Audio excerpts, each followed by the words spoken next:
Hello everyone, welcome to my channel maths by Mayank. जैसा कि आप लोगों को पता है कि सीटेट जुलाई 2023 का एग्ज़ाम जुलाई में होने वाला है। तो इसके लिए जो हम सीरीज चला रहे हैं वो मैथ्स का 15 में 15 जो क्वेश्चन आते हैं, इसीलिए हमने लिख रखा है कि 15 में 15 मैथ पक्के। क्योंकि जो 15 में 15 जो सीरीज आते हैं आपके अर्थमेटिक मैथ, केवल अर्थमेटिक मैथ पेडागोजी को छोड़कर, उसका ये सीरीज चल रहा है जिसमें आपको 100% गारंटी है कि आप पूरे सीरीज को देख लें। 20-25 सीरीज अगर आप देख लेते हैं तो 15 तो आपके नंबर आने ही पक्के हैं, ठीक है, पेडागोजी को छोड़कर। ठीक, तो इसके लिए ये 12 नंबर क्लास है। इसके पहले हमारा 11 क्लास हो चुके हैं, ये 12वां क्लास है। ठीक, आगे हम बढ़ते हैं और लेते हैं इसमें इसका पहला क्वेश्चन आज के सेशन का। और अगर आप इस चैनल पर नए हैं तो इसे सब्सक्राइब कर दें, लाइक कर दें और शेयर करना ना भूलें। चलिए स्टार्ट करते हैं। ये रहा हमारा पहला क्वेश्चन। पहला क्वेश्चन कह रहा है कि -25 इंटू ब्रैकेट में 7+3 का मान वह नहीं है जो, कौन सा ऐसा इसमें मान नहीं है जो इतना का मान आएगा वो इसमें कौन सा मान नहीं रहेगा। मतलब अगर हम इसको सॉल्व करें, जैसे ये बॉडमास के नियम पर अगर हम सॉल्व करें, बॉडमास के नियम पे अगर हम सॉल्व करें तो पहले हमारा क्या कहता है, ब्रैकेट को सॉल्व करें। तो ये -25 इंटू 7+3 है। तो पहले हम ब्रैकेट वाला सॉल्व करेंगे तो -25 इंटू 7 3 कितना हो जाएगा 10। और जब इसमें मल्टीप्लाई करेंगे तो -25 इतना हो जाएगा 250। तो और कितने माइनस में, तो कह रहा है कौन सा ये मान नहीं है। ये तो यहाँ पे हमको दिख रहा है ये मान है, तो ये तो हमारा नहीं होगा, आंसर ये हमारा नहीं होगा क्योंकि नहीं पूछा है। ये मान है, ये इतने के बराबर है, -250 और -250 ये दोनों इक्वल है, ये तो है। जब हम दो नंबर देखें, इसमें जब हम दो गुना करेंगे तो ये भी -250 आएगा, ये भी मान है। ठीक, इसको हम देख लेते हैं एक नंबर। जब हम इसमें से इसमें गुना करेंगे -25 इंटू 7 तो हो जाएगा -175। ठीक, और प्लस -25 इंटू 3 करेंगे तो आ जाएगा -75। जब हम इन दोनों को जोड़ देंगे, क्योंकि माइनस और माइनस प्लस है, तो जब दोनों को हम जोड़ेंगे तो आ जाएगा माइनस, और दोनों को जोड़ेंगे तो 250 आ जाएगा यहाँ पे। तो ये भी इसका मान है। जब हम इनमें इनमें गुना करेंगे तो ये जब गुना होगा -25 और -7 में, तो जब ये गुना होगा तो माइनस आ जाएगा और 175 हो जाएगा इंटू 3। जब 175 से इसमें गुना करेंगे तो 3 5 जा 15 बचा 1 और ये 17 3 जा 51 और 1 52, ये कितना हो गया, और माइनस का माइनस -525 आ गया। लेकिन यहाँ पे आंसर इसका मान कितना है, -250। तो ये तो मैच नहीं कर रहा है, और यही पूछा था कि कौन वह मान कौन नहीं होगा। यहाँ पे नहीं पूछा था, यही मान नहीं होगा। इसको जब सॉल्व करेंगे तो ये दोनों अलग अलग होंगे, तो ये मान नहीं होगा। तो इसका ऑप्शन क्या होगा, 4 राइट आंसर होगा, क्योंकि नहीं पूछा था और गलत पूछा था, इसलिए गलत ही आंसर इसका सही होगा। ठीक, तो ये आपको समझ में आया होगा। इसमें सिंपल कुछ नहीं करना है, इसका मान निकाल के इस सब का मान निकाल कर मैच करना है। जिसका मान उसके मान के बराबर होगा उसका तो आंसर नहीं होगा। ठीक, आगे हम बढ़ते हैं और लेते हैं 2 नंबर क्वेश्चन। 2 नंबर क्वेश्चन क्या कहता है, कह रहा है कि रोमन संख्याओं में से इनमें से कौन सी संख्या सही नहीं है। मतलब इन संख्याओं को लिखा गया है, कौन सी संख्या सही ढंग से नहीं लिखी गई है, ये पूछ रहा है। ठीक, अच्छा, इसमें कितने लोगों को रोमन संख्या याद है। जैसे आई को हम क्या कहते हैं 1, और 2 आई होगा तो हम क्या कहेंगे 2। ठीक, वैसे ही वी को हम क्या कहेंगे 5, एक्स को हम 10 कहते हैं। और आगे हम बढ़ेंगे तो एक्स को हम क्या कहेंगे 10। इसके बाद 10 अगर 20 लिखना होगा तो हम डबल एक्स लगाएंगे, डबल एक्स को हम क्या लगाएंगे 20 लगा देंगे, ये हमारा डबल एक्स हो गया। ऐसे ही जब हम आगे बढ़ेंगे और 50 लिखना होगा तो हम 50 के लिए 5x लगा सकते हैं, लेकिन नहीं, 5x लिखना गलत होता है। 5x कभी नहीं लिखा जाता है 50 के लिए। ये कम से कम 3 बार रिपीट होगा। जैसे आई है तो वह 1 के लिए 1 आई, 2 के लिए 2 आई, और 3 के लिए जब आएंगे तो 3 आई होगा। लेकिन 4 के लिए हम 4 आई नहीं लिख सकते हैं। 4 के लिए हम क्या लिखेंगे, 4 के लिए हम लिखेंगे, ये गलत है, 4 के लिए हम लिखेंगे आई और भी का मतलब हो गया 5 और आई का मतलब हो गया 1, और ये इसके पहले लगा है, यानी कि 5 में से भी में से आई को हम घटाएंगे, यानी कि 5 में से 1 को हम घटाएंगे, क्या बचा हमारे पास 4। तो ये 3 बार से ज़्यादा हम रिपीट नहीं करते हैं। तो यहाँ पे हम 30 अगर हमको लिखना होगा तब हम 3x लिखेंगे और 30 हो जाएगा। लेकिन अगर हम 40 लिखना चाहते हैं तो हम 1x और जो 50 के लिए क्या होता है, एल होता है, तो एल के लिए एल में से हम एक्स को घटाएंगे तो ये हमारा 40 होगा। तो ऐसे ही हम आगे बढ़ेंगे, और 50 के लिए एल होता है, ठीक, और सी हमारा 100 के लिए होता है, हमारा एक सी हो गया। उसके बाद डी होता है, डी हमारा 500 के लिए होता है, और एक एम होता है जो कि 1000 के लिए होता है। एम किसके लिए होता है, 1000 के लिए। इतना ही हम लोग को पढ़ना है। इसमें कह रहा है कि ये कौन सा लिखने का तरीका है जो गलत है। अच्छा, इसको हम 10 है, ये क्या है 50 है, 50 और 10 60, और 60 पे 3 आई लिखा है, तो ये 63 हो जाएगा, 63, ये तो सही लिखा है। यहाँ पे हम देखें तो यहाँ पे सी का मान 100, और ये एक्स एक घटेगा तो कितना हो जाएगा 90, और 90 और 2 कितना हो जाएगा 92, ये भी सही लिखा है। यहाँ पे देखिए एल और सी, सी के पहले एल नहीं लिखा जाता क्योंकि एल 50 है और सी क्या है 100 है।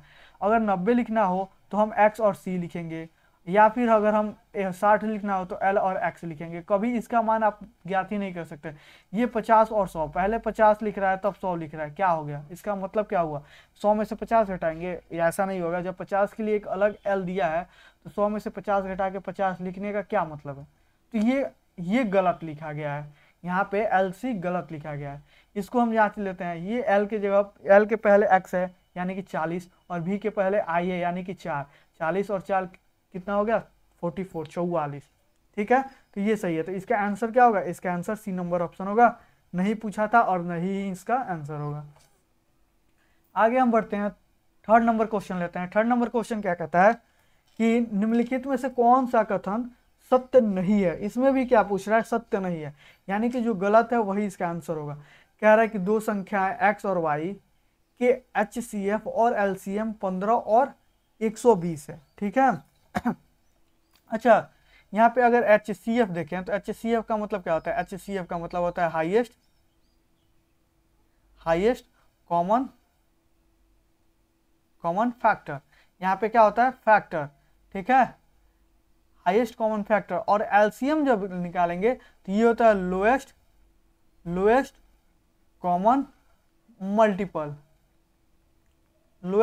मल्टीपल। ये मल्टीपल होता है, एलसीएम मल्टीपल होता है, मतलब उसको गुना करने से जो बनता है।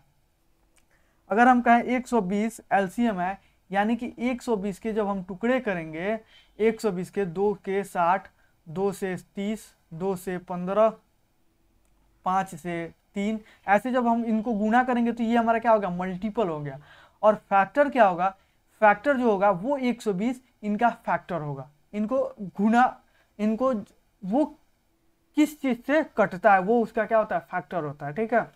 तो इसमें जो दिया है, अगर हम इन सबको मिटा दें, ठीक है, इसमें कह रहा है क्या, इसमें जो ऐसा क्वेश्चन अगर आएगा तो कुछ नहीं करना है, जितना हमारा HCF होगा उसी के मल्टीपल में हमारा LCM आएगा। जैसे अगर हम इसको मिटा दें,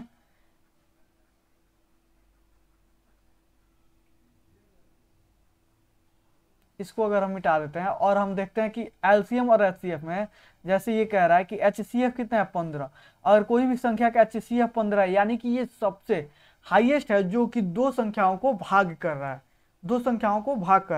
तो इसका जब मल्टीपल, जब हम LCM निकालेंगे, मल्टीपल निकालेंगे तो एक तो 15 आएगा ही आएगा। अब 15 के मल्टीपल जितने होंगे उतने आएंगे, 45, यहाँ पे 60, 75, 90, ये 105, 120, ठीक, 120। देखिए ये जब दोनों में आ गया, 15 भी आ गया और 120 आ गया, तो ये LCM हो सकते हैं। HCF तो 15 होगा ही होगा, और दो संख्याओं का LCM कब होगा, जब 120 भी इसी के मल्टीपल में आएगा, 15 के मल्टीपल में। तो हम देखेंगे जब 15 के मल्टीपल में 120 आ रहा है यहाँ पे, तो ये HCF भी होंगे, क्योंकि HCF होता है सबसे ज्यादा वाला, सबसे अधिक वाला, हाईएस्ट वाला, जो कि दोनों को भाग कर दे। अब देखिए ये 15 सबसे हाईएस्ट है, जो 15 को भी भाग कर रहा है और 120 को भी भाग कर रहा है, ठीक। तो ये 15 HCF भी है और LCM भी, दो संख्या है, 15 और 120 का जब LCM लेंगे, 15 और 120 का जब हम LCM लेंगे तो हमारा 120 आएगा, ठीक है। तो ये हमारा सही है, और हमसे पूछा क्या है, गलत क्या है, तो ये हमारा सही है, तो ये आंसर नहीं होगा। सेकंड नंबर हम देखें, दो संख्याओं X और Y का HCF और LCM 20 है और 250 है। फिर वही करना है, HCF क्या है 20 है, और इसका अगर हम मल्टीप्लाई जोड़ेंगे तो 20, 40, 60, 80, 100, ये 80 और 100, 120, 140, 160, 180, 200, 220, 240, 260। क्या ये 250 आया? 240 और 260 के बीच में 250 आया? नहीं, तो ये इसका एलसीएम नहीं होगा। ठीक है, दो संख्याओं का जिनका एचसीएफ अगर 20 है तो उनका एलसीएम 250 नहीं होगा, उनका एलसीएम 260 हो सकता है, 240 हो सकता है, ठीक है, 220 हो सकता है, 200 ये 40 भी हो सकता है, लेकिन 250 नहीं हो सकता है। और यही पूछा है कौन सा सत्य नहीं है, तो हमें 2 नंबर ही ऑप्शन मिल गया, यही सत्य नहीं है और यही हमारा क्या होगा? आंसर होगा। ठीक, आगे भी आप जांच सकते हैं। ठीक, आगे हम जांच सकते हैं, जैसे यहाँ पे कह रहा है कि एलसीएम और एचसीएफ, एलसीएम 70 और एचसीएफ 14, एचसीएफ 14, जब हम इसका मल्टीपल निकालेंगे 14 28, तो हम आगे जाएंगे तो 70 आ जाएगा, तो ये एलसीएम हो सकता है। ठीक, चौथा नंबर ऑप्शन क्या कह रहा है? एक्स और वाई का एलसीएम 290 और एचसीएफ 558 है, तो अब जब हम 58 का जब हम मल्टीपल करेंगे तो 290 हमारा आ जाएगा। ठीक है, 290 आ जाएगा। जैसे 58 दूना 116, दूना आगे बढ़ेंगे तो 174, दूना आगे बढ़ेंगे तो 200, 232 और उसके आगे बढ़ेंगे तो 290 हमारा आ जाएगा। ठीक है, तो ये भी हो सकता है, लेकिन ये नहीं हो सकता, इसलिए यही ऑप्शन सही है। आगे हम बढ़ेंगे, फोर्थ नंबर क्वेश्चन देखते हैं। कह रहा है कि 2.1/3 यानी कि 2 × 1/3 को 2/5 से भाग देने पर प्राप्त परिणाम होंगे। देखो कितना आसान दे रहा है, 2 × 1/3 को हमको क्या इसमें किससे भाग कर देना है? 2/5 से भाग कर देना है। जब हम इसको सॉल्व करेंगे तो ये क्या करता है? ये इसमें गुना करता है और जितना भी आता है उसको हम क्या करते हैं? एक इसमें जोड़ देते हैं, यही ना करते हैं। ये मिश्रित भिन्न है जिसे मिक्स फ्रैक्शन कहते हैं। ठीक है, और इसको हम फ्रैक्शन में चेंज कर रहे हैं। जब हम फ्रैक्शन में चेंज करेंगे तो 2 3 6 यानी कि 2 3 6 और +1 7 यानी कि 7/3। ठीक, ऊपर आ जाएगा, नीचे क्या हो जाएगा? 2/5। अब ये जो बड़ा वाला साइन आ गया और छोटा छोटा दो भिन्न है, इनको क्या करेंगे? हम इसको ऊपर ले जाएंगे 7/3, और जब हम इसको ऊपर ले जाएंगे तो ये पलट जाएगा 5/2 हो जाएगा। जब हम इनमें गुना करेंगे तो ये हो जाएगा 35 और ये हो जाएगा 6 यानी कि 35/6, जो कि हमारा ऑप्शन 4 नंबर दिया है। बस इतना ही करना है और कुछ नहीं करना है, भाग दे देना है। अगर यहाँ पे कटने लायक हो रहा था तो हम काट देते, नहीं कटने वाला है तो छोड़ देंगे ऐसे ही। तो 35/6 इसका आंसर होगा। ठीक है, आगे हम बढ़ते हैं और लेते हैं अपना अगला क्वेश्चन 5 नंबर। ये 5 नंबर क्वेश्चन क्या कहता है? 5 नंबर क्वेश्चन कहता है कि ए बी और सी अंक है तथा इतना, ये क्वेश्चन में ए बी सी का मान दिया है 3ab ab1 दोनों को जोड़ने पर c + 18, c 18 आ रहा है, तो c का मान हमको ज्ञात कर देना है। इसमें कुछ नहीं करना है आपको, 3ab लिखिए, ab1 और बाई प्लस करना है c1 और 8। अच्छा, जब ये प्लस करना है तो ये दोनों को जोड़ के इतना आया होगा, इन दोनों को जोड़े होंगे, इन दोनों को जोड़े होंगे तभी तो हमको इतना प्राप्त हुआ होगा।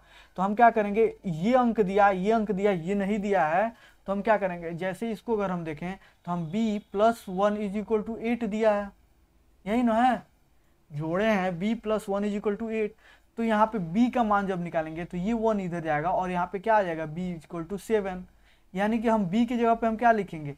7 3, और यहाँ पे a है, यहाँ पे क्या लिखेंगे? अच्छा, इसको हम मिटा के लिख देते हैं। जैसे यहाँ पे b की जगह पे हम क्या लिखेंगे? यहाँ पे b है, यहाँ पे b है, तो दोनों जगह पे हम क्या लिखेंगे? हम दूसरा पेन यूज करते हैं, दूसरा पेन, यहाँ पे 7 लिखेंगे और यहाँ पे 7 लिखेंगे। ठीक है, तो एक इक्वेशन ये हो गया। अगला इक्वेशन कह रहा है कि एक a में जब 7 हम जोड़ेंगे तो हमारे पास 1 होना चाहिए। जब a में हम 7 को ऐड करेंगे तो हमारे पास कितना आना चाहिए? 1 आना चाहिए। ठीक, तो हम a का अगर मान निकालें तो a का मान कितना हो जाएगा? a का मान इधर जाएगा और 6 -6 आ जाएगा। a का मान कितना आ जाएगा? 6 आ जाएगा। ठीक, तो यहाँ पे माइनस तो हम रख नहीं सकते हैं, तो a का मान हम क्या लिखेंगे? 6 रख देंगे। तो हम इसको मिटा के, और दो जगह a है तो हम दोनों जगह a को हम मिटा देंगे। ठीक, और यहाँ पे a का मान 6 रख देंगे, यहाँ पे भी 6, यहाँ पे भी 6। अब देखिए, अब आगे कह रहा है कि 6 और 3 को हम ऐड करेंगे तो कितना आएगा, तो 6 और 3 ऐड करेंगे हम 9 आ जाएगा, और ये सी के जगह पे होगा, तो हमारा आंसर क्या हो जाएगा 9। कहाँ है, ऑप्शन नंबर 4। बस यही बोल रहा था। हम दो इक्वेशन इसको ऐसे ऐसे बना लेंगे, जिसमें से ऐड करना है तो इतना हो रहा है तो मल्टीप्लाई कर देंगे कितना हो जाएगा, तो दो ऑप्शन बना के इसको निकाल देंगे। ठीक, आगे हम बढ़ते हैं और 6 नंबर क्वेश्चन हम देखते हैं। 6 नंबर क्वेश्चन हमारा क्या कहता है, कह रहा है कि कोई नरेश है, ये नरेश की वार्षिक आय है, इनकम कितना है 57,600, मतलब ये हो गया 2 4 1 5, ये तो हो गया 57 लाख, 57 लाख नहीं होगा 5,76,000। ठीक है, इसकी क्या है इनकम है, अगर हम इनकम लें तो ये क्या है 5,76,000, 76,000। ठीक है, 5,76,000।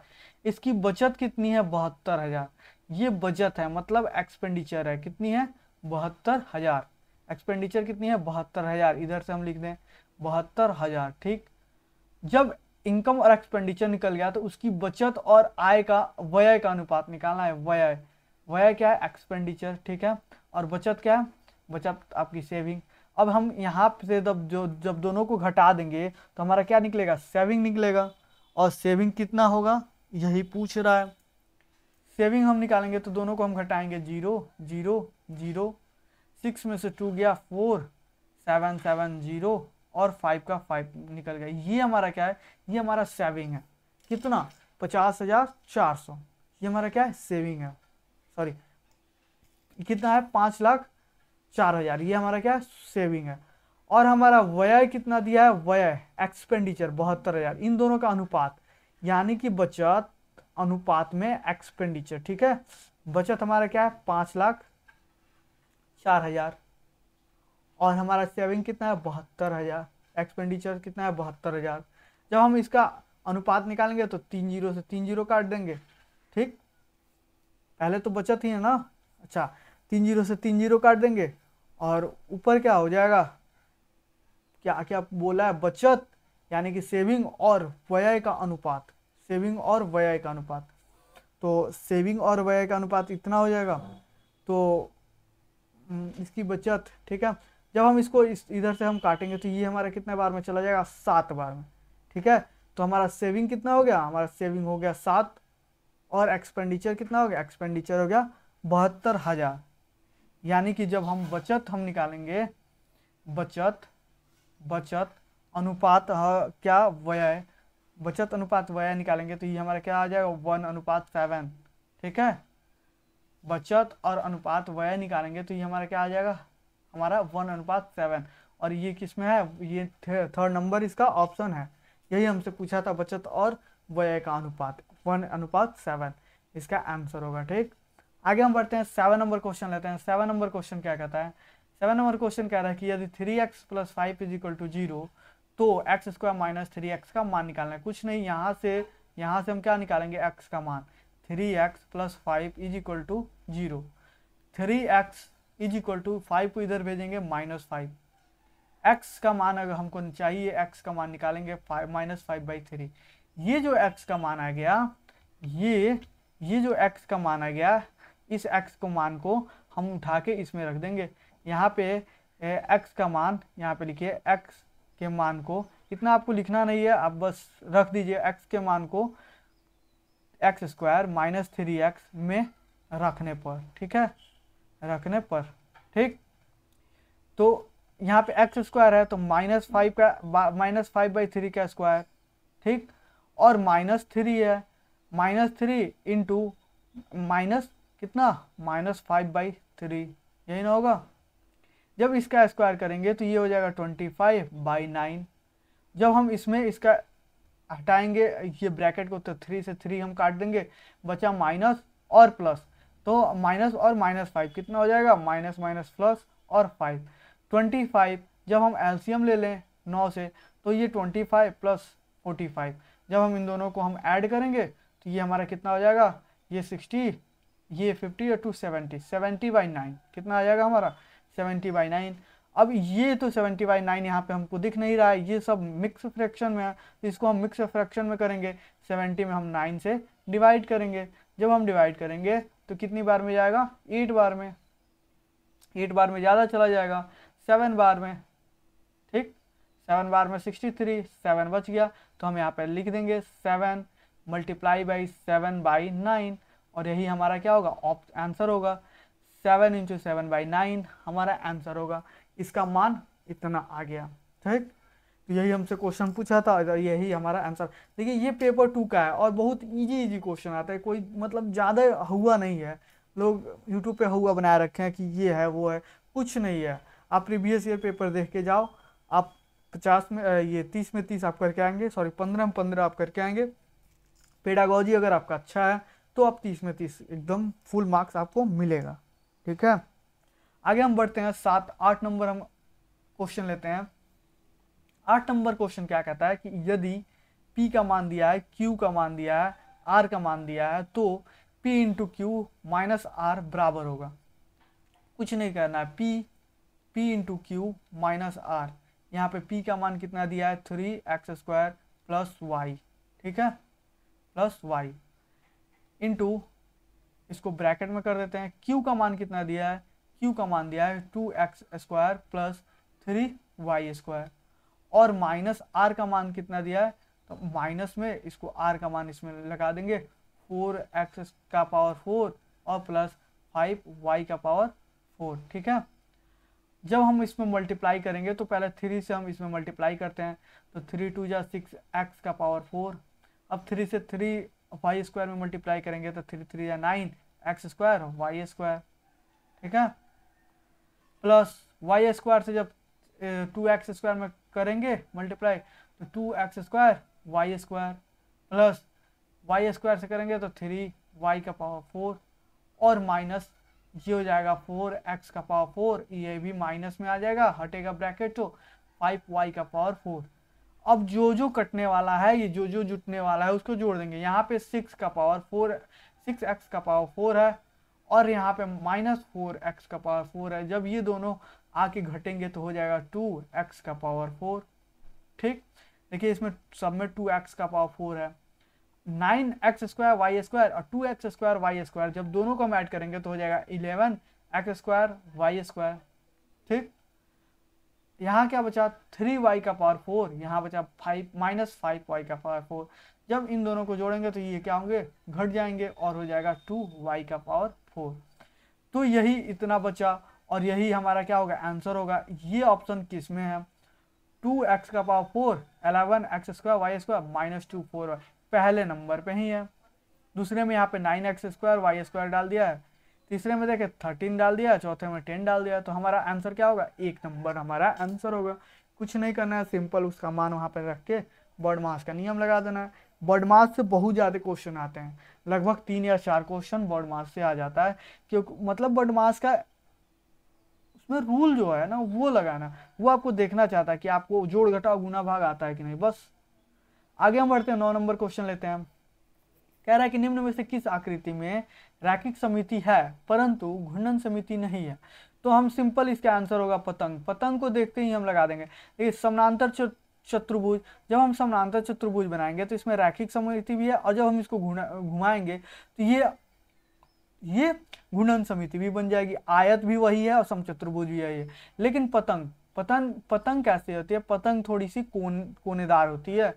पतंग को अगर हम लें तो थोड़ी सी ये कोनेदार होती है, ऐसे होती है पतंग।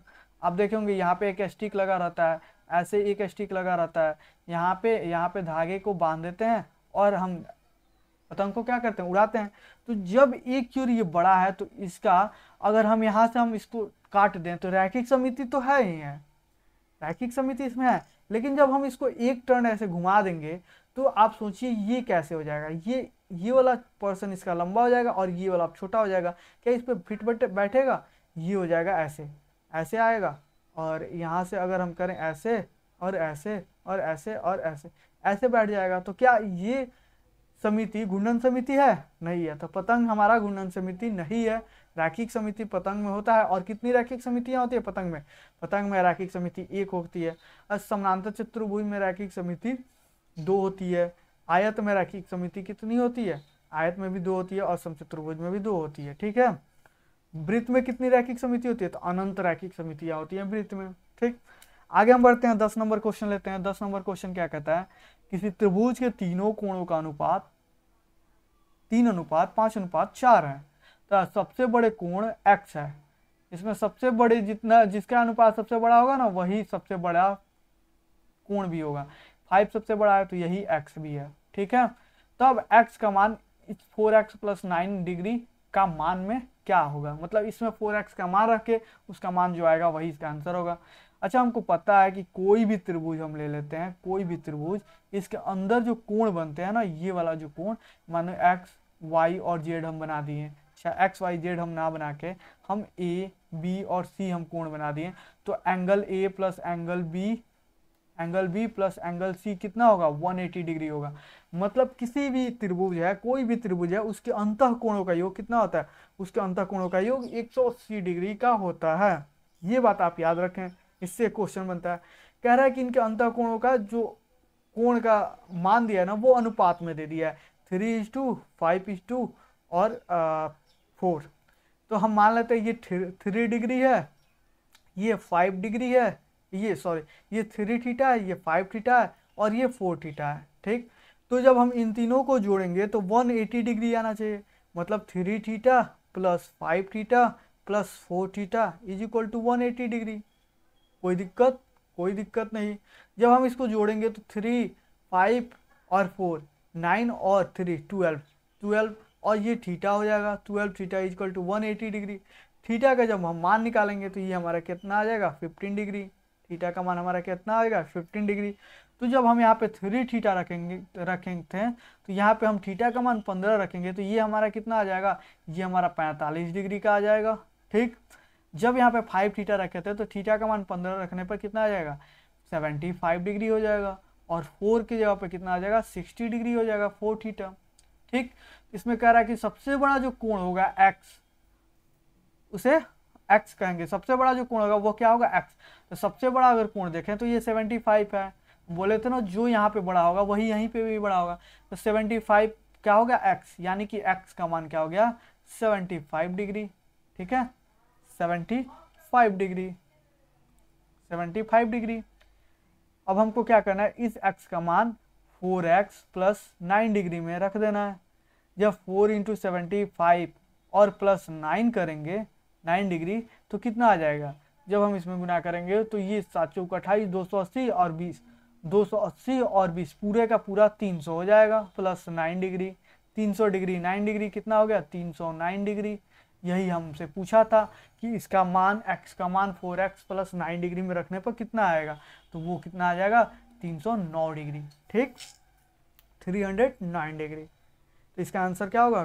2 नंबर। आपको इसमें बस एक कंसेप्ट आपको ध्यान रखना है, ये 2 कंसेप्ट, रेशियो का और ट्रायंगल का। ट्रायंगल के अंतःकोणों का योग, इंटीरियर एंगल कितना होता है? Sum of interior angle in triangle is equal to 180 degree. ठीक, आपको ये भी चीज याद रखना है। आगे हम बढ़ते हैं, 11 नंबर क्वेश्चन हम देखते हैं। 11 नंबर क्वेश्चन क्या कहता है कि यदि किसी कोण x के समपूरक और पूरक कोणों का योग 240 डिग्री है तो 3x - 20 डिग्री का मान ज्ञात कीजिए। देखिए x है, x के समपूरक किसी भी कोण के समपूरक जब हम निकालेंगे तो समपूरक होता है 180 degree minus theta. Theta 1 degree दिया है, तो यहाँ पे जब हम 180 डिग्री और -x निकालेंगे तो ये हमारा एक संपूरक कोण निकल गया। x का संपूरक कोण है, x का संपूरक क्या होगा? 180 माइनस x डिग्री। पूरक क्या होगा? तो ये 90 माइनस थीटा होता है, तो x का पूरक क्या होगा? 90 माइनस x। ये x का संपूरक, ये x का पूरक है। अब कह रहा है कि इन दोनों को आप जोड़ दो और 240 के बराबर है।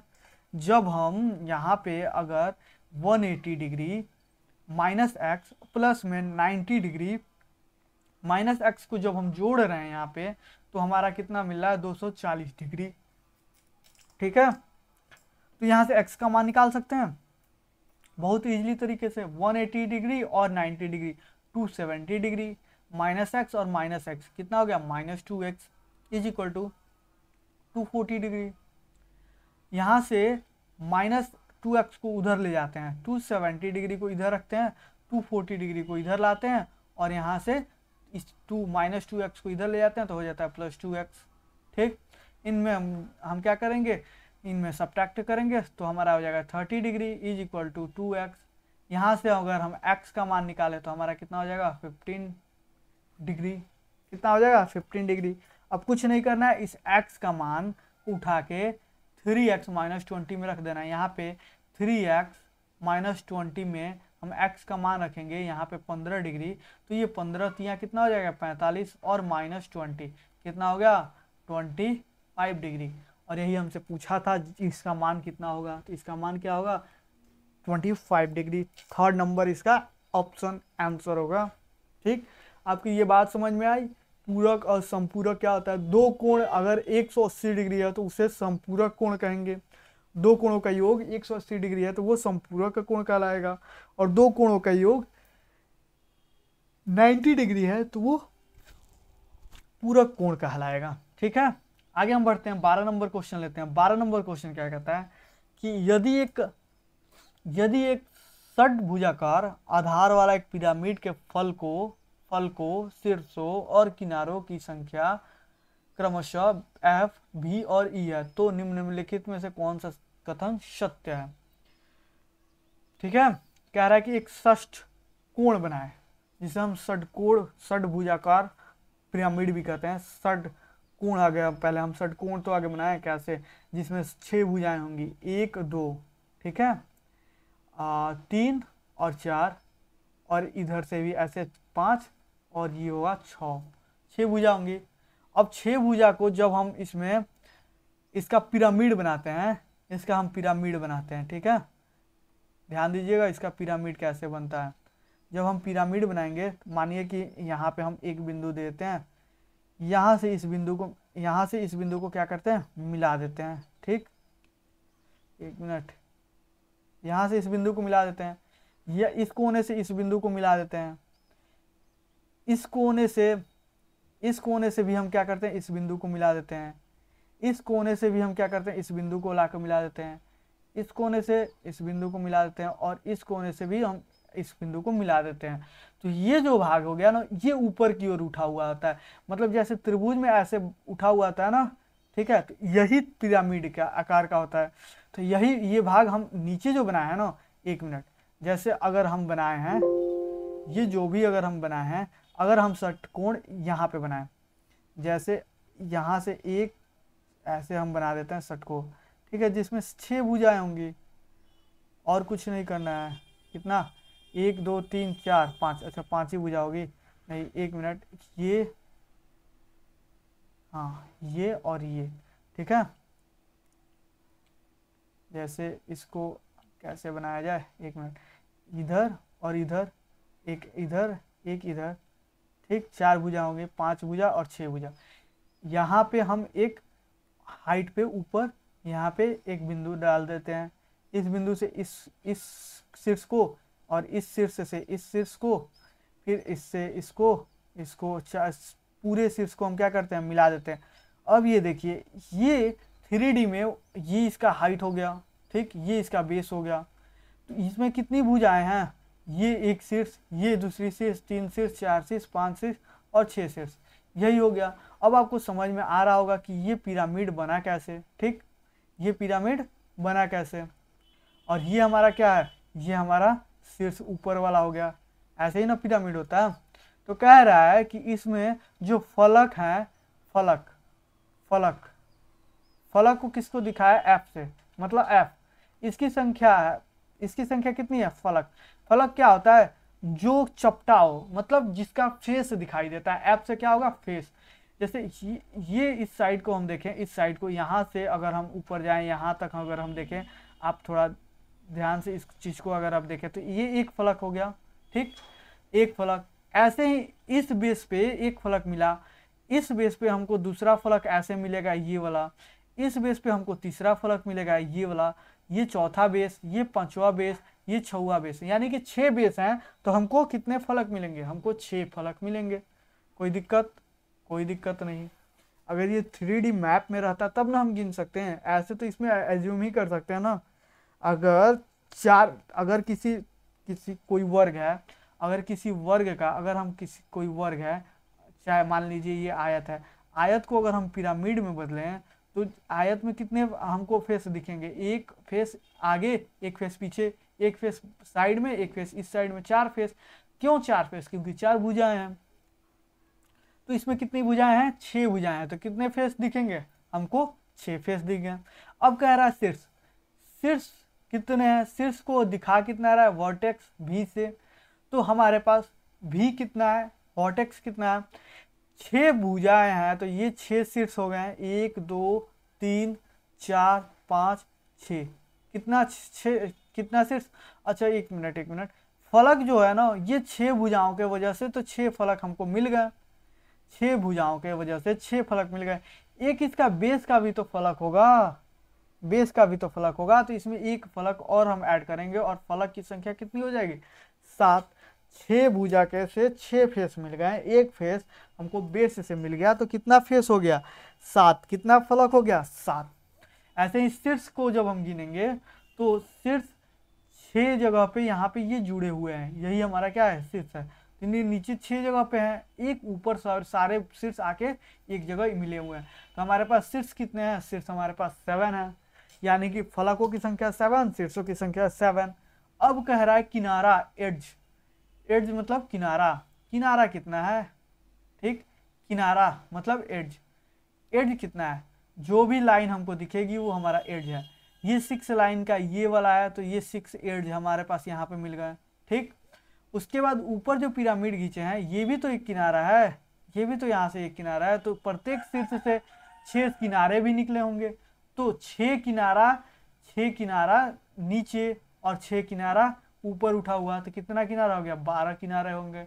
यानी कि फलकों की संख्या 7, शीर्षों की संख्या 7 और किनारों की संख्या 12 हो गया।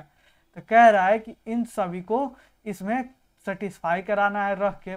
ये कितना कह रहा है? ये कह रहा है। अब अगर हम इस 3D को मिटा दे तो कोई प्रॉब्लम, यहीं पे हम सॉल्व कर देते हैं, या फिर हम इसी को यहीं पे सॉल्व करते हैं। ठीक है, यहाँ पे ध्यान दीजिएगा, जैसे हम येलो कलर ले रहे हैं, यहाँ पे कह रहा है, इसको थोड़ा छोटा कर लें, यहाँ पे कह रहा है 2 इंटू एफ। एफ कितना है? फलक 7 है। यहाँ पे जब हम 7 को, ये नहीं दिख रहा है ना, ये दिख नहीं रहा। 2 इंटू अगर हम 7 करें प्लस भी के जगह पे भी हम 7 रखें और -12 रखें, तो क्या वो सॉल्व करेंगे? तो ये 14 प्लस 7 और -12 कितना हो गया? 14 7 21, 21 में से 12 गया, कितना हुआ? 9। क्या ये 9 है? नहीं, ये तो 8 है। तो ये वाला हमारा ऑप्शन गलत हो गया। ये देखिए 2f प्लस बी माइनस ई सेम है और यहाँ पे 9 दिया है, तो यही हमारा क्या होगा? आंसर होगा। 9 इसका आंसर आएगा। आप यहाँ पे रख के भी देख सकते हैं अगर आप रखना चाहें। तो ये 2f हो गया, 2 into 7 plus 7 minus 12 is equal to 7 दूना 14, 7 21, 21 में से 12 गया 9। ठीक, तो यही हमारा आंसर हो जाएगा 2 नंबर। ये था कितना? 12 नंबर क्वेश्चन। आगे हम बढ़ते हैं, 13 नंबर क्वेश्चन हम देखते हैं। इससे भी एक क्वेश्चन आपको आता ही आता है 3D फिगर से। कभी आपको षष्ठभुज बोल देगा, कभी पंचभुज बोल देगा, कभी सप्तभुज बोल देगा, अष्टभुज भी बोल सकता है। ठीक, 13 नंबर क्वेश्चन कहता है कि किसी आयत ABCD के दोनों विकर्णों की लंबाई, दोनों विकर्णों की लंबाई कितनी है? 6x प्लस 3 और 4x प्लस 7। तब 6x plus 3 plus 4x plus 7 का मान निकालना है। देखिए ये यहाँ पे ऑप्शन गलत दे दिया है। ठीक है, ऑप्शन यहाँ पे गलत है, इस चीज को आप थोड़ा ध्यान दीजिएगा। ये कह रहा है कि अगर कोई ABCD आयत है, क्या है? ABCD आयत है, आयत के जो विकर्ण है ये दिया है। तो हमको पता है जब आयत की हम प्रॉपर्टी पढ़ेंगे तो आयत के प्रॉपर्टी में एक चीज मिलता है कि दोनों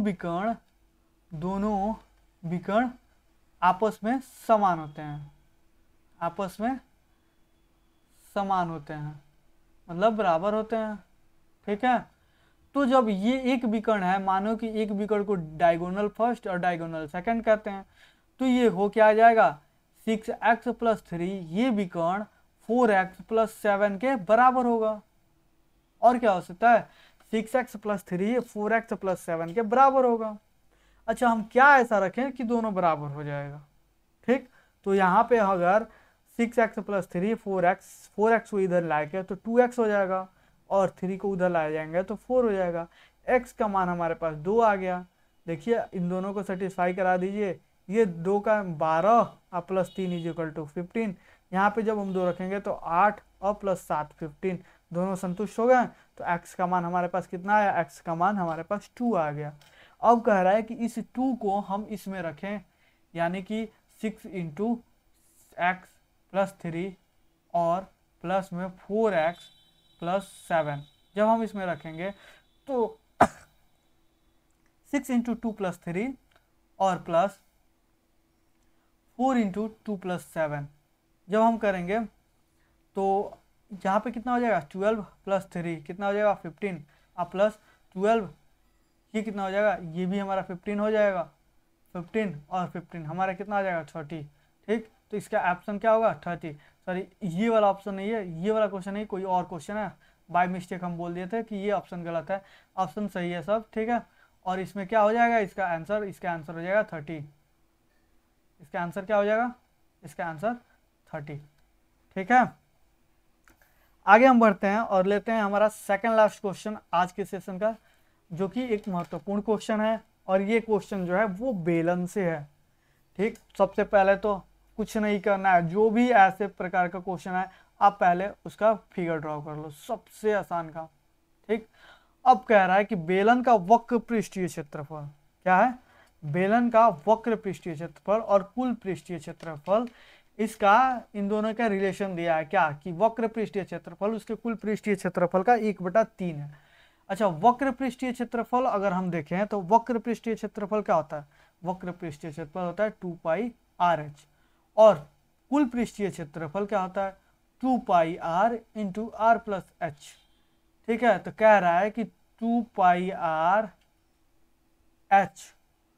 जो 2πrh है वह 2πr into are plus H का कितना है 1/3 है। जब ये 1/3 है तो इधर भी हम 1/3 से भाग कर देंगे तो ये दोनों बैलेंस हो जाएंगे। हमको क्या करना है, बराबर करना है। या तो हम इस इधर 1/3 से भाग कर दें, या फिर हम इधर ये 3 से हम मल्टीप्लाई कर दें, सेम चीज। अगर हम इस 3 को, अगर हम 1/3 यहाँ पे हम भाग नहीं कर सकते हैं तो इस 1/3 को हम क्या करेंगे, इधर हम गुना कर देंगे, ये भी हम कर सकते हैं। कैसे भी बराबर करना है, जब ये 1/3 है तो इसको हम 3 लगा देंगे तभी तो ये कट के बराबर हो जाएगा, या फिर इधर 3 हम 1/3 कर देंगे तो ये भी 1/3 ये भी 1/3 बराबर हो जाएगा। तो यही कह रहा है। अब यहाँ से जब हम निकालेंगे, जैसे इसको भी ऐसे रहने दे, 2 से 2 हम क्या हो जाएगा, कट जाएगा, पाई से पाई कट जाएगा, आर से आर कट जाएगा, और यहाँ पे क्या बचा 3h is equal to R plus H, यही तो बचा। जब यहाँ पे दे रखा है कि बेलन की त्रिज्या कितनी है 8 सेंटीमीटर, ठीक। बेलन का आयतन याद करना है, तो यहाँ पे 3h का 3h ही रहने दें, r का मान कितना है 8 और प्लस h को अगर हम इधर लाएंगे तो ये हो जाएगा 3h minus H is equal to 8। 3h minus H कितना हो जाएगा, ये 3h और माइनस एच जब हम घटाएंगे तो ये हो जाएगा 2h, और यहाँ से h का मान हमारे पास आ गया 4। अब h का मान हमारे पास 4 हो गया, r का मान हमारे पास 8 हो गया। अब हम क्या निकाल देंगे, हम निकाल देंगे वॉल्यूम। वॉल्यूम होता है पाई आर स्क्वायर h, यही तो वॉल्यूम होता है। पाई का मान नहीं दिया है, यहाँ पाई का मान पाई ही रहेगा, तो हम क्या पाई का मान पाई ही रहने देते हैं। और आर का जब हम स्क्वायर करेंगे तो ये हो जाएगा 64, और h हमारे पास क्या हो जाएगा 4। तो जब हम ये क्या हो गया, ये 256 हो जाएगा जब इसमें गुना करेंगे। ये 4 का क्या है, 4 का पावर 4 है, 4 का पावर 4, तो ये 256 हो जाएगा। और पाई हमारा बच गया, तो पाई का पाई यही हमारा क्या हो जाएगा आंसर 256 पाई, ये 1 नंबर इसका आंसर हो जाएगा, ठीक है। तो ये सेकंड लास्ट क्वेश्चन था। और ये इसमें जो बेलन है, इसमें बेलन में अगर हम आए तो ये हमारे बीच से ये हमारा आर हो जाएगा, ये हमारा एच हो जाएगा। वक्र पृष्ठीय क्षेत्रफल नीचे का हो जाएगा जितना गोलाकार है, और संपूर्ण पृष्ठीय क्षेत्रफल पूरा का पूरा। और कुछ नहीं किया। आर प्लस एच इसलिए दिया था क्योंकि दो आर यहाँ पे है, एक आर यहाँ पे है, एक आर यहाँ पे है, तो इसलिए दो आर हमको लिखना पड़ता है। एच तो एक ही है, दोनों में कॉमन है। तो ये बात आप समझ में आ गया होगा। आगे हम बढ़ते हैं, 15 नंबर क्वेश्चन देखते हैं। 15 नंबर क्वेश्चन क्या कहता है कि डाटा दिया है प्रेक्षण इतना और एक्स का माध्य 27 है, तो इन प्रेक्षणों का माध्यक निकालना है। ठीक है, माध्य दिया है और हमको क्या निकालना है, माध्यक निकालना है। तो अगर हम देखें इसका माध्य, माध्य हमारा होता क्या है, अगर हम माध्य निकाले हैं तो माध्य का फॉर्मूला क्या होता है, माध्य का फॉर्मूला होता है प्रेक्षणों का योग, प्रेक्षणों का योग डिवाइड बाई प्रेक्षणों की संख्या। यही ना होता है, और कुछ तो होता नहीं है। प्रेक्षणों का योग हम देखें तो हम सबको हम जोड़ देंगे, 25 plus 29 plus 25 plus 32 plus 24 plus x, x भी शामिल है। कितने प्रेक्षण हैं यहाँ से हम गिन लें, 1 2 3 4 5 और 6। कितने प्रेक्षण है, 6। और माध्य हमको दे रखा है कितना, 27। जब हम इस x को इधर लाएंगे तो हम क्या होगा, ये गुना में हो जाएगा। अगर हम x को इधर लाएं तो ये क्या हो जाएगा, ये गुना में हो जाएगा। और 27 में जब हम x का गुना करेंगे तो कितना हो जाएगा, तो हम 20 में 6 से गुना करेंगे। कितना हमको करना है, 27 इंटू 6। जब हम करेंगे तो ये हो जाएगा 42, 2 4 बचा, और ये 12 और 4 16, 162 हमारे पास आ जाएगा। कितना आ जाएगा, 162। जब हम इन सबको हम ऐड करेंगे तो 25 25 50, 25 यहाँ से ले लो 75, यहाँ बचा क्या 4, ठीक।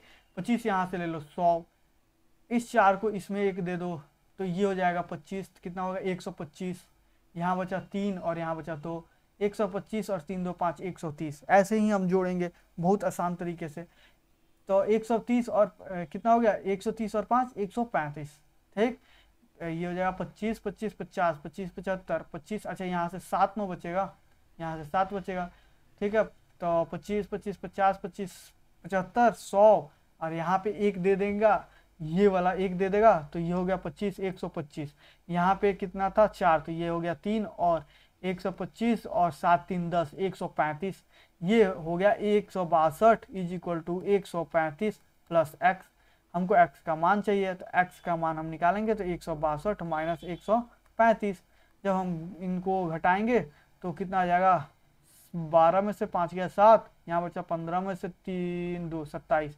कितना हुआ, x का मान हमारे पास 27, यानी कि ये कितना हो गया, ये 27 हो गया, ठीक।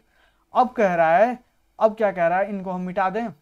यहाँ तक तो हमारा 27 आ गया, माध्य हमारा x का मान हमको निकालना था 27 आ गया। अब कह रहा है कि माध्यक निकालें, तो हमको पता है कि माध्यक निकालने से पहले हम क्या करते हैं, या तो इसे असेंडिंग ऑर्डर में सजा लेते हैं या फिर हम इसे डिसेंडिंग ऑर्डर में सजा लेते हैं, ठीक। तो हम पहले इसको असेंडिंग ऑर्डर में सजा लेते हैं। ये तो 27 हो गया, असेंडिंग ऑर्डर में सजा लेते हैं। असेंडिंग ऑर्डर मतलब सबसे छोटा पहले, तो इसमें सबसे छोटा क्या है, 25 29, ये तो इसमें सबसे छोटा क्या है, तो इसमें सबसे छोटा आपको 24 ही है, उससे तो छोटा कोई नहीं है। सबसे छोटा क्या है इसमें, सबसे छोटा, अच्छा ये 17 9 है, ये कितना आया था यार, 27 कैसे आएगा, 1 मिनट, 12 में से 5 गया 7, अच्छा ये 15, 27 हो गया, यही ना होगा। ये 162 135, जब हम इसमें माइनस करेंगे तो 162 में से 135, 12 में से 5 गया 7, 15, 15 में से 3 गया 13 गया 2, ठीक है। तो ये कितना हो गया, ये 27, सब सही है, ठीक है, कोई यहाँ पे दिक्कत नहीं है, 27 है। फिर से इसको मिटाना पड़ गया। ये हमारे पास क्या है, ये हमारे पास 27 है। अब हम क्या करेंगे, इसको असेंडिंग ऑर्डर या डिसेंडिंग ऑर्डर जिसमें आपको मन हो उसमें आप सजा लें। हम क्या करते हैं, हम असेंडिंग ऑर्डर में सजा लेते हैं। जब आप असेंडिंग ऑर्डर में सजाएंगे तो क्या हो जाएगा, ये हो जाएगा, सबसे पहले 24 यहाँ पे लिखेंगे, फिर 25 लिखेंगे और फिर 25 लिखेंगे, 24 25 और 25। उसके बाद क्या, आप उसके बाद 27 1 27, ठीक है, ये x वाला 27, उसके बाद 29, ठीक, उसके बाद 32, और कुछ तो छूटा नहीं, 1 2 3 4 5 6, ठीक है 6। जब हम माध्यक निकालेंगे तो जब ये 6 है मतलब इवन है, तो हम बीच के दो संख्याओं को ऐड करेंगे और 2 से डिवाइड कर देंगे। 25 + 27 डिवाइड बाई 2। जब हम इनको गुना करेंगे, ऐड करेंगे, तो 7 और 5 कितना हो जाएगा 12, बचा क्या 1, 2 2 4 और 1 5, 52/2 जब हम डिवाइड करेंगे हो जाएगा 26। तो हमारा आंसर क्या हो जाएगा, हमारा आंसर हो जाएगा 26।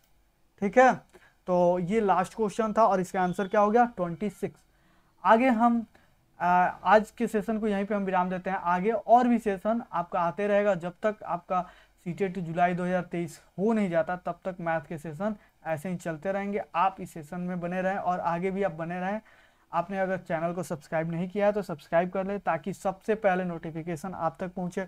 और कुछ दिन में हम लाइव भी आने वाले हैं, ताकि सबके प्रॉब्लम को हम सॉल्व कर सकें। ठीक है, ऐसे तो आप पूछ नहीं सकते हैं कौन सा क्वेश्चन कहाँ पे रिपीटेशन या फिर क्या गलत हुआ है, कहाँ समझ में नहीं आया।